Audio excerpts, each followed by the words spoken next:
Hey everybody, this is Fago Franklin III with New Stitch Media. I am here with Dwyane Wade Sr., which everybody knows is Dwyane Wade's dad.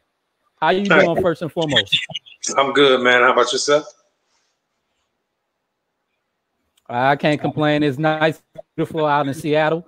So, I can't, no complaints. We got sports, family, so I'm pretty excited about that, man.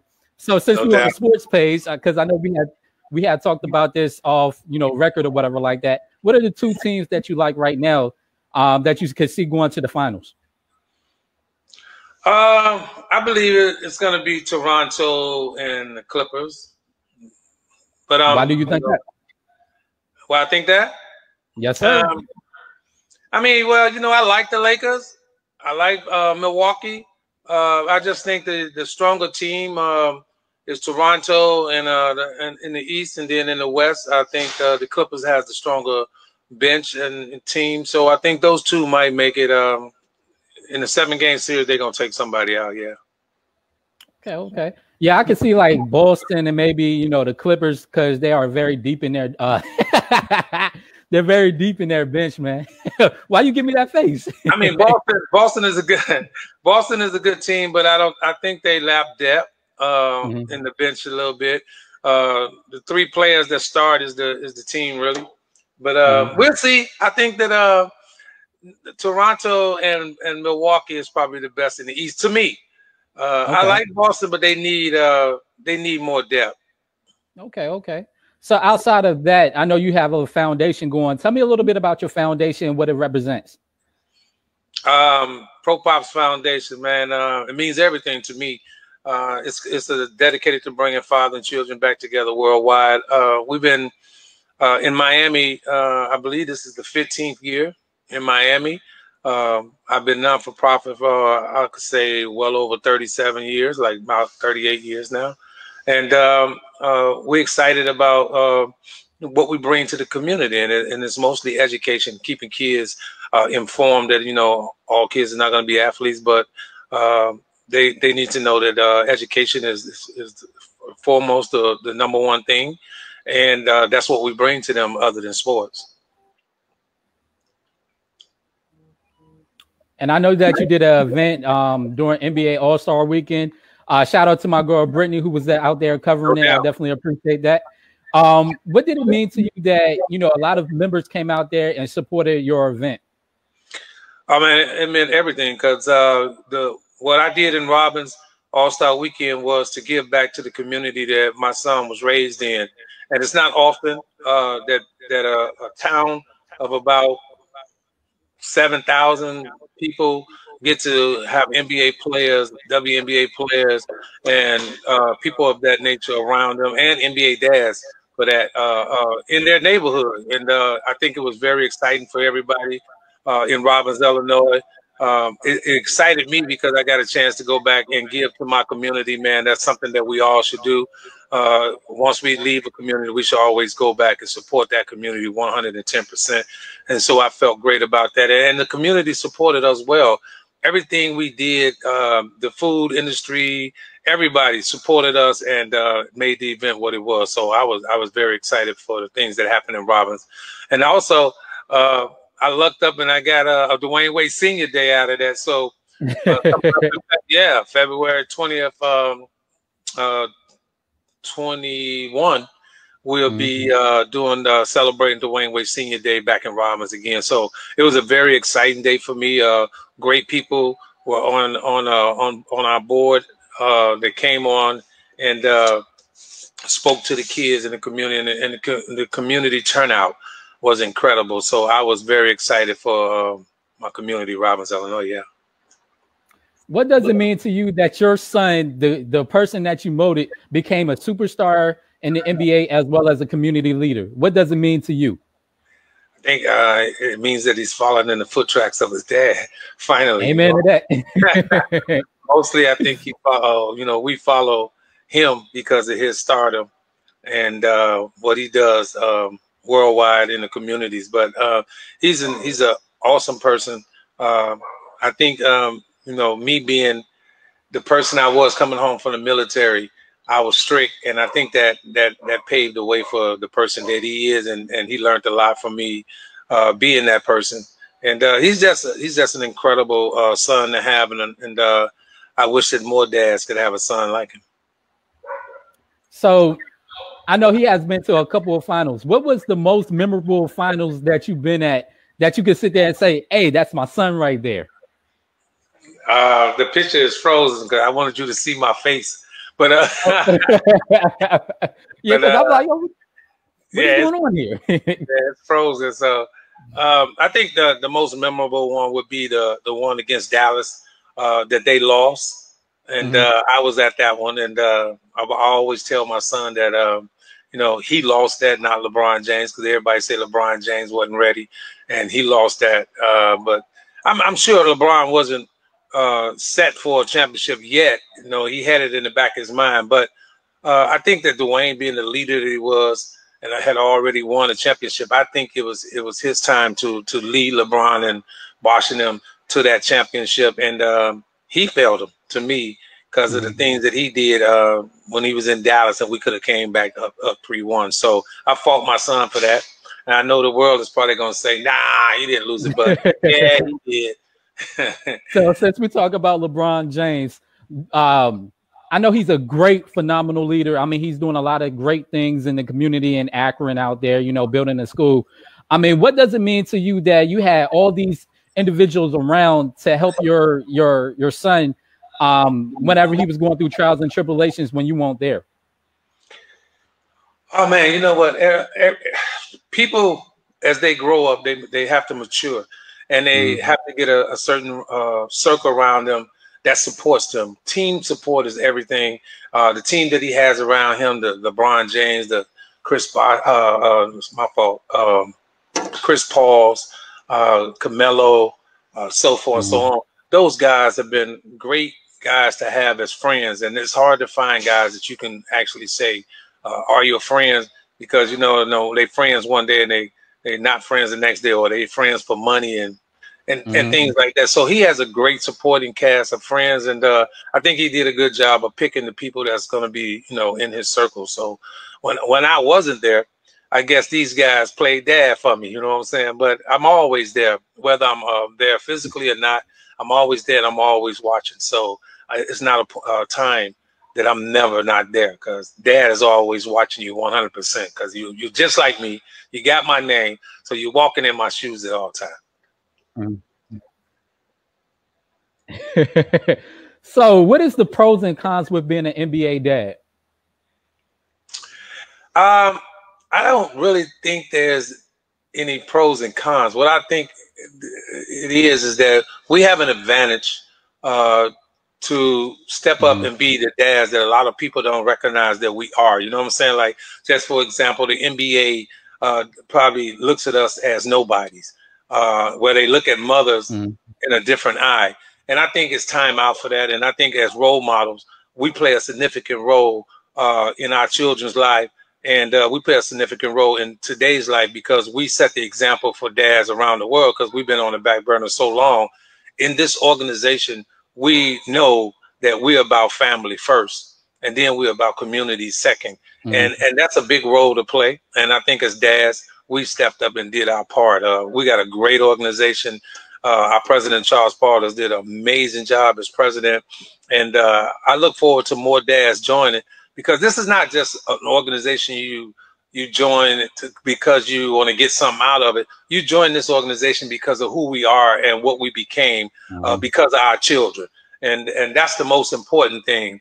And a lot of dads don't join because they don't feel like this is going to add anything to them. But it's not about us. It's about our community. It's about our children. And it's about supporting them. A lot of times what we do as dad is we always think our children owe us something. They don't owe us anything, especially if they're gifted with the talent that they have to go to the level that they're at today. It's our job to sit back and support and show them that we support them, not only support them, but we do things in the community that makes a difference as well, so that they can see that they do have a powerful dad, as well as them being powerful young men of America today. So I know there's the Black Lives Matter movement, and there's a lot of killings in Chicago. First and foremost, tell everybody about Chicago first and foremost, even before we even touch about the Black Lives Matter movement. Man, Chicago's a beautiful city. What can I say? It's just the people who tears it down. You know what I'm saying? The violence that tears it down. And I think, you know, one of the most important things is that the government needs to do a better job of sending people in there to help straighten that situation out. I think we're leading in murders across the country, and we've been leading for years. I just don't understand what's going on, but I really truly believe that Chicago, you know, is a beautiful city and they have beautiful people in it. It's just a few that messes it up. You know, the young people today don't listen to parents as as we used to. You know, and we used to have to listen to our neighbors and things like that. They don't care anything about that. And then they don't care too much about their parents when they get a certain age. So with that all gone out the window, we have a big problem mentally. I think it is. That's just me saying it, but I think it's a mental problem that a lot of our youth have today. And we need to do a better job of fathering our children and bringing them up right. You know, when it comes to Black Lives Matter, you know, I stand with my people, but I don't fall with them. You know what I'm saying? We all have our own personal lives. The best thing to do when it comes to police, and I don't think that is always the police fault, but it is the police fault when they come up and they shoot out Black people. But at the same time, it goes back to how you was raised. You know what I'm saying? My mama taught me to respect myself first and then respect others next. And so with that said, the first thing you should do if a police approaches you is to show your home respect, what you were taught from your parents. And I think that goes a long way when the police sees that you respect them. They relax and and, you know, they can understand because they might have children too. But in the long run, none of this is good for us because Black lives do matter, and they act like it don't. And it's been too long. It's been way over 400 years, and it's time for us to keep moving forward. And the only way things is going to change is if we keep moving forward and try to change it. Amen to that. So do you think that sports are using this platform to kind of follow the trend? I mean, we see a lot of players as well as celebrities, you know, talking about Black Lives Matter. Do you think this is a trend? And do you think kneeling or standing up is more of a trend as well, too? I think it's just a trend. I think the young generation, social media has started some things that older people don't really understand because, you know, we from a different era. But I think it's just a trend. Yeah. I don't think it really matters whether you kneel or stand. But if you do kneel, you're kneeling in support of Black lives. And if you stand, it's what we always known we were supposed to do is stand and cross our hand across our heart. And I don't think that at any point that the things that were in place back in the day, like the crossing of your heart or singing the Star Spangled Banner, all of those things, I don't think those things really matter no more, that we should do those. We've come so far. Social media has come so far, and those things are out the door pretty much. So change is near and is needed. Okay, awesome. So tell my viewers about, you know, the upcoming projects that you have. I know you have a documentary coming out. I know you're doing a lot of phenomenal things. So tell my viewers what's going on. Man, just trying to stay focused in the community with our children, man, to get them to the next level. I think with the pandemic, a lot of the kids are going online to do work, but I think that they're failing online because, you know, without being in school, without you being there in the school, I think it takes something away from the kids' mindset. They feel like they don't have to actually be on the computer, and they're getting bad grades from what I'm seeing. And I don't know if online computer is the greatest thing, but I think that for sure that going back to school is going to hurt us. Whatever's going on with the pandemic, I think that, you know, we're not out of the woods yet, and a lot of more people are going to get sick if we don't continue to wear masks and stay 6 feet in distance. Then we're going to lose a lot of more lives. I don't know how many people lost people, but we've lost people on our side, and I just think it's time for us to keep moving forward and do what we have to do to keep everybody here on Earth safe. Okay. And my last question is, what are some inspiring words and encouragement that you can give everybody right now that's dealing with pandemics and, you know, dealing with anxiety or dealing with some type of issue? What advice can you give them right now? Pray. If you believe in God, pray. That's one of the best things to do. Get up in the morning, go into bed at night and pray so that things will get better. It's not that the pandemic has been all that bad. I know a lot of things has been going wrong, but the pandemic hasn't been all that bad. Like you asked me before, what are some of the things I'm doing? Some of the things I've got a chance to do during the pandemic is I got a chance to think about the things that I've been talking about, bringing about. And that's, you know, my documentary. I've also talked about doing a movie for the last maybe 20, 30 years. And I'm getting a chance to write the movie now. And, you know, recently I just had a walk with cancer. And so I'm doing things to talk about cancer and make sure that my family and other families know what's going on with cancer, whether it be prostate or whatever type of cancers. We need to know about it. We need to know what to do before it happens. And it's my job to relay the information to people so they understand and they won't get caught like I did. So I'm trying to do a whole lot of things to just get to the next level, bro. And we should all be trying to get to the next level. Whatever you got that you want to do in life, do it now, because life is only 1 second at a time, and we don't know when our second is up. Amen to that. I definitely want to thank you for coming up on the show and finally speaking with me. Hey, one thing I forgot to say is that we was talking about sports early.